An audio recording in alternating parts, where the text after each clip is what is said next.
মানব জাতির ইতিহাস খুঁজলে পাওয়া যাবে আদম আলাইহি ওয়াসাল্লাম তাদের আদি পিতা, আর তারই হতে হাওয়া আলাইহি ওয়াসাল্লাম কে সৃষ্টি করে আল্লাহ তাআলা অগণিত বনু আদম পৃথিবীতে ছড়িয়ে দিয়েছেন। যখন মানুষ স্বীয় দায়িত্ব কর্তব্য ভুলে বিপদগামী হতে বসেছে, তখনই অসীম দয়ালু আল্লাহ তাদেরকে সত্য পথ দেখানোর জন্য যুগে যুগে নবী ও রাসূলদেরকে এ ধরাপৃষ্ঠে পাঠিয়েছেন।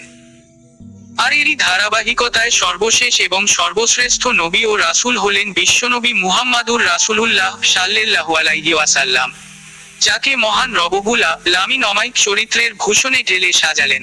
চারিত্রিক এমন কোনো গুণ অবশিষ্ট ছিল না যা তার চরিত্রে অনুপস্থিত। সে সুরেরই প্রতিধ্বনি শোনা যায় মহান আল্লাহর বাণীতে, আপনি অবশ্যই মহত্তম চরিত্রে অধিষ্ঠিত।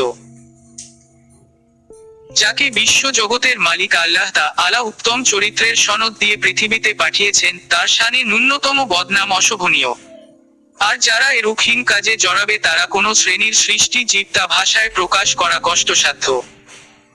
কিন্তু দুঃখজনক হলেও সত্য যে তার সম্পর্কেও বর্তমান সময়ের কিছু নাস্তিক অশালীন ভাষায় কটূক্তি করে পরিবেশ নষ্ট করতে চাচ্ছে। এই যে ইহুদি খ্রিস্টানদের ষড়যন্ত্রের অংবিশেষ তাকে না জানে। পাশ্চাত্যের মদতপুষ্ট পাকিস্তানি বংশোদ্ভূত মুসলিম নামধারী নাস্তিক সালমান রুশদি, ভারতের দাউদ হায়দার, বাংলাদেশ থেকে বিতাড়িত তসলিমা নাসরিন ও তরুণ প্রজন্মের শাহবাগী নাস্তিক ব্লগাররা যে একই দাবার গুটি তা ধর্মপ্রাণ মানুষের বুঝতে আর বাকি নেই। আর গুটি কয়েক নাস্তিকদের খুশি করতে গিয়ে অনেক সময় প্রশাসনযন্ত্রও তাদের শেল্টার দিয়ে থাকে, যা অনভিপ্রেত। তাসলিমা নাসরিনকে এ দেশের মানুষ দেশ ত্যাগে বাধ্য করেছিল। সেদিন আপামর মুসলিম জনতা প্রতিবাদী কণ্ঠে রাজপথে নেমেছিল। সেই ইমানি চেতনা দেশের মানুষের হৃদয় থেকে মুছে যায়নি। এ বাস্তবতা রাসূলুল্লাহ সাল্লাল্লাহু আলাইহি ওয়াসাল্লাম কে অবমাননাকারী নাস্তিকদের ভুলে যাওয়া উচিত নয়। তেজদীপ্ত ইমানের বলে বলিয়ান মুসলিম জনগণ ফুঁসে উঠলে অবমাননাকারী নাস্তিকদের পরিণতি কি হবে তা সময় বলে দিবে। শেষ পর্যন্ত পালানোর রাস্তাটুকু পাবে না। এক শ্রেণীর মুসলমান পাশ্চাত্যের পাতানো ফাঁদে পা রেখে তথাকথিত উদারতা দেখাতে গিয়ে স্বীয় রাসূল সাল্লাল্লাহু আলাইহি ওয়াসাল্লাম এর মর্যাদা পর্যন্ত ভুলতে বসেছে। ছলে বলে কৌশলে নাস্তিকদের বাঁচানোর জন্য মরিয়া হয়ে উঠেছে। আবার গলা ফাটিয়ে চিৎকার দিচ্ছে, আমরা কি মুসলিম নই? আমরা কি ছালাত পড়ি না? এদের এই কার্যকলাপে আল্লাহর পক্ষ থেকে গজব পতিত হলে তখন কেউ তা থেকে রেহাই পাবে না। সকলকে তার স্বাদ আস্বাদন করতে হবে। তাই সময় থাকতেই সাবধান হন। তারা নবী করিম সাল্লাল্লাহু আলাইহি ওয়াসাল্লাম কে গণক বা ভবিষ্যৎ বক্তা হিসাবে চিত্রিত করতে থাকে। আর এসবের উদ্দেশ্য ছিল মানুষ যেন তার প্রচারিত দ্বীন তথা ইসলাম ধর্ম গ্রহণ করা থেকে বিরত থাকে। অনেক সময় তাদের মনের মধ্যে লুকিয়ে রাখা কথাগুলো আল্লাহ জিবরিল মারফতে রাসূলুল্লাহ সাল্লাল্লাহু আলাইহি ওয়াসাল্লাম কে জানিয়ে দিতেন।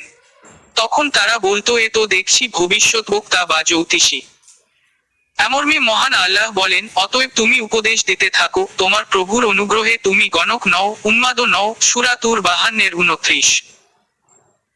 তারা নিজেরা পথভ্রষ্ট হওয়া সত্ত্বেও উল্টো তারাই নবী করিম সাল্লাল্লাহু আলাইহি ওয়াসাল্লাম কে পথভ্রষ্ট বলে গালাজ করত। তাদের দৃষ্টিতে তারাই হক্কপন্থী এবং নবী করিম সাল্লাল্লাহু আলাইহি ওয়াসাল্লাম ও মুমিনরাই বিপথগামী। জাহেলি যুগের মানুষদের প্রচারণায় অবাক না হয়ে পারা যায় না। যিনি বেদিন মানুষকে সঠিক দিন তথা ইসলামে ধর্মে দীক্ষিত করার জন্য নিরলসভাবে দাওয়াতি কাজ করে যাচ্ছেন, তাকেই শুনতে হয়েছে ধর্মত্যাগী নামক নোংরা গালি। বর্তমান সময়ে রাসূলুল্লাহ সাল্লাল্লাহু আলাইহি ওয়াসাল্লাম কে গালি দেয়া ও ইসলাম সম্পর্কে অবমাননা করার প্রবণতা দিন দিন বেড়েই চলেছে। পশ্চিমা সংস্কৃতির প্রভাবে প্রভাবিত হয়ে যুব সমাজ এই আত্মঘাতী পিচ্ছিল পথে পা রাখছে। পৃথিবীর দ্বিতীয় বৃহত্তম মুসলিম রাষ্ট্র খোদ বাংলাদেশও এর হিংস্র ছোবল থেকে রক্ষা পায়নি। কখনো ইসলাম ধর্মের বিরুদ্ধে মিথ্যা তথ্য পরিবেশন করা হচ্ছে, কখনো পৃথিবীর শ্রেষ্ঠ পথনির্দেশিকা পবিত্র কুরআনুল কারীমের বিরুদ্ধে অবমাননাকর কথা প্রচার করছে। আবার কখনো বিশ্ব জগতের সৃষ্টিকর্তা স্বয়ং আল্লাহ সুবহানাহু তাআলার নামে অশালীন তথ্য পরিবেশন করছে। আবার কখনো বা বিশ্বের সর্বোত্তম চরিত্রের অনুসরণীয় মহান ব্যক্তিত্ব নবী মুহাম্মাদুর রাসূলুল্লাহ সাল্লাল্লাহু আলাইহি ওয়াসাল্লাম এর নামে বিভিন্ন ধরনের কটূক্তি ছড়াচ্ছে। বাংলাদেশ যেভাবে এই ছোঁয়াচে ব্যাধি ছড়িয়ে পড়ছে তা রীতিমতো উদ্বেগের বিষয়। হাতে গোনা কয়েকজন নাস্তিকের দৌরাত্ম্যে আজ দেশের পরিবেশ অস্থিতিশীল।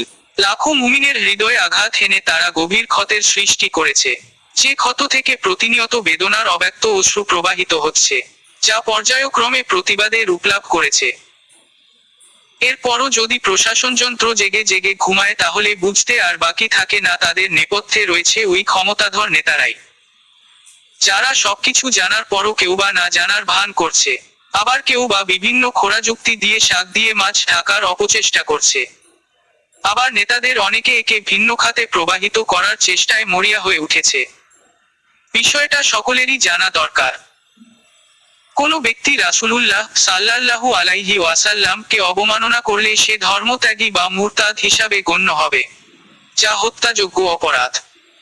পাশাপাশি কেউ ইসলাম ধর্ম গ্রহণ করে তা ত্যাগ করলে অথবা এমন কর্ম করলে যা দ্বারা ধর্মত্যাগী হিসাবে গণ্য হয়, তাহলে তাকেও ইসলামের বিধান অনুযায়ী হত্যা করতে হবে। এ মর্মে মহান আল্লাহ বলেছেন, যারা আল্লাহ ও তার রাসূলের বিরুদ্ধে যুদ্ধ করে আর ভূপৃষ্ঠে ফিতনা অশান্তি সৃষ্টি করে বেড়ায়, তাদের শাস্তি এটাই যে তাদেরকে হত্যা করা হবে, অথবা শুলে চড়ান হবে, অথবা একদিকের হাত ও অপর দিকের পা কেটে ফেলা হবে, অথবা নির্বাসনে পাঠানো হবে। এটা তো ইহলোকে তাদের জন্য ভীষণ অপমান, আর পরকালেও তাদের জন্য ভীষণ শাস্তি রয়েছে। সূরা মাইদা 5:33। অত্র আয়াতে পরিষ্কারভাবে বোঝা যাচ্ছে যে রাসূলুল্লাহ সাল্লাল্লাহু আলাইহি ওয়াসাল্লাম এর নামে কটূক্তিকারী ও নাস্তিক মুরতাদদের শাস্তি হলো মৃত্যুদণ্ড। তাদের এই শাস্তি মওকুফের কোনো সুযোগ নেই। তারা মৃত্যুর পূর্বে আল্লাহর নিকট ক্ষমা প্রার্থনা করলে তাদের তিনি চাইলে ক্ষমা করতে পারেন। এতে করে তাদের পরকালীন শাস্তি আল্লাহ মওকুফ করবেন। তবে ক্ষমা প্রার্থনার মাধ্যমে দুনিয়াবী শাস্তি তথা মৃত্যুদণ্ড বহাল থাকবে। মহান আল্লাহ বলেন, নিশ্চয় যারা আল্লাহ ও তার রাসূলকে কষ্ট দেয়, তাদের জন্য ইহকালে পরকালে আল্লাহ ও তার রাসূলের পক্ষ থেকে অভিশাপ এবং তাদের জন্য প্রস্তুত করে রাখা হয়েছে যন্ত্রণাদায়ক শাস্তি। সূরা আহজাব 57। আল্লাহ তদীয় রাসূল সাল্লাল্লাহু আলাইহি ওয়াসাল্লামকে যে কোনোভাবে কষ্ট দিলে তার পরিণাম অত্যন্ত ভয়াবহ। অত্র আয়াতে সে কথারই প্রতিধ্বনি শোনা যায়। আর তাদের জন্য উভয় জগতে রয়েছে অভিশাপ, পাশাপাশি পরকালে অপমানকর আবশ্যিক লাঞ্ছনাদায়ক শাস্তি তাদের জন্য অপেক্ষমান। আয়েশা রাদিয়াল্লাহু তাআলা আনহু বলেন, রাসূলুল্লাহ সাল্লাল্লাহু আলাইহি ওয়াসাল্লাম বলেছেন, কোনো মুসলমানের রক্ত হালাল নয় যে এরূপ সাক্ষ্য দেয় যে আল্লাহ ছাড়া কোনো ইলাহ নেই এবং মুহাম্মদ সাল্লাল্লাহু আলাইহি ওয়াসাল্লাম আল্লাহর রাসূল। তবে তিনটির মধ্যে যে কোনো একটির কারণে তার রক্ত প্রবাহিত করা হালাল। 1. যদি কেউ বিবাহ করার পর জেনা করে, তবে তাকে পাথর মেরে হত্যা করা হবে। 2. যে ব্যক্তি আল্লাহ ও তার রাসূলের বিরুদ্ধে যুদ্ধ করার জন্য বের হবে, তাকে হত্যা করা হবে, অথবা শুলে চড়ানো হবে, অথবা দেশান্তর করা হবে। এবং 3. যে ব্যক্তি কাউকে হত্যা করবে, তার জীবনের বিনিময়ে তাকে হত্যা করা হবে। আবু দাউদ 4353। মিশকাত 3544, সনদ সহিহ। হাদিসদ্বয় দ্বারা বোঝা যায় তিনটি কারণ ব্যতীত কোনো মুসলিম ব্যক্তিকে হত্যা করা বৈধ নয়। প্রথমত, যে ব্যক্তি বিবাহিত জীবন যাপনের সুযোগ লাভের পর কোনো নারীর সাথে ব্যভিচারে লিপ্ত হয়, তাকে হত্যা করা বৈধ। তাকে পাথর মেরে হত্যা করতে হবে। এটা তার জন্য দৃষ্টান্তমূলক শাস্তি। কোনো ব্যক্তি এরূপ নোংরা কাজে যেন ধাবিত না হয়, তাই তার জন্য এই কঠিন শাস্তি। দ্বিতীয়ত, যদি কেউ অপর কোনো ব্যক্তিকে অন্যায়ভাবে হত্যা করে, অর্থাৎ হক কায়েম বা ন্যায়সঙ্গত কারণ ছাড়াই হত্যা করা, তাহলে তাকেও হত্যা করা হবে। মানব সম্পদ সংরক্ষণের স্বার্থে এটাই ইসলামের চূড়ান্ত বিধান। তৃতীয়ত, কোনো ব্যক্তি ইসলাম ধর্ম গ্রহণ করে আবার তা ত্যাগ করলে তাকেও হত্যা করা হবে। মানব মুক্তির অগ্রদূত নবী করিম এর নামে ব্যঙ্গ বা কটূক্তিকারীর শাস্তি হল মৃত্যুদণ্ড। কোনো ব্যক্তির জন্য তার পবিত্রতম চরিত্রে কোনো কালিমা লেপনের সুযোগ নেই। তার সম্পর্কে কোনো কথা বলতে চাইলে নিশ্চিত হয়ে স্রেফ সত্যটুকুই বলতে হবে। তার সম্পর্কে কোনো সন্দেহযুক্ত কোথাও বলাও ইসলামে নিষেধ। প্রয়োজনে তাকে গুপ্ত হত্যা করাও যাবে, তবে এ বিধান কার্যকর করতে হবে রাষ্ট্রের পক্ষ হতে। রাষ্ট্রীয় ফরমান অনুযায়ী এক বা একাধিক ব্যক্তি মিলে এরূপ ব্যক্তিকে দিবা নিশির যে কোনো সময় যেভাবে সুবিধা তার হত্যা নিশ্চিত করবে। অত্র হাদিসেও বোঝা যাচ্ছে যে ধর্মত্যাগী তথা মুরতাদদের শাস্তি হল মৃত্যুদণ্ড, যা রাষ্ট্রীয়ভাবে কার্যকর করা হবে। যদি রাষ্ট্রের সরকার তার মৃত্যুদণ্ড কার্যকর করতে বিলম্ব করে তাহলে মুসলিম জনগণ ন্যায়সঙ্গতভাবে সরকারের উপর চাপ প্রয়োগ করতে পারে।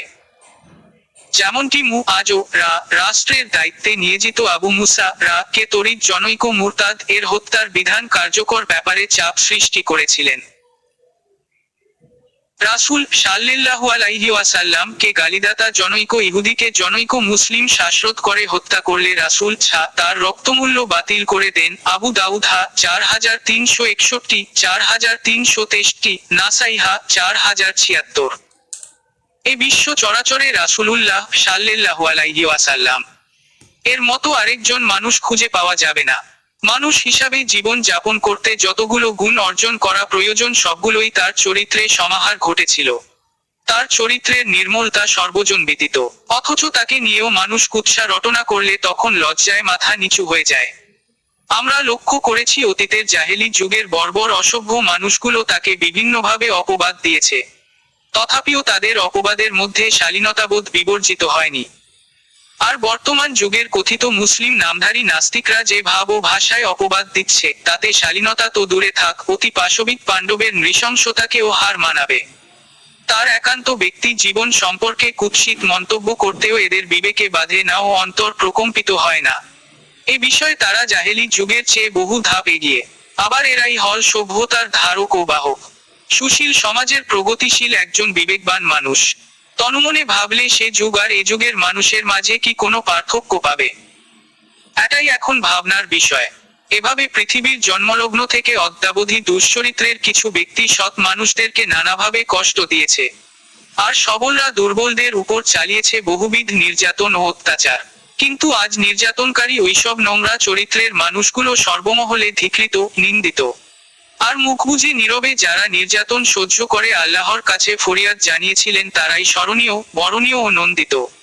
তাদের নামে মানুষ শ্রদ্ধাভরে মন খুলে কল্যাণ কামনায় আল্লাহর নিকট দোয়া করেন। রাসূলুল্লাহ সাল্লাল্লাহু আলাইহি ওয়াসাল্লাম কে গালি বা ইসলামের অবমাননা করে কেউ সফলতা পাবে না। ইহ পর জগতে তাকে চরম ভোগান্তি পোহাতে হবে। আল্লাহ আমাদেরকে রক্ষা করুন, আর ওই নাস্তিকদের হেদায়াত করুন, নতুবা ধ্বংস করে দিন।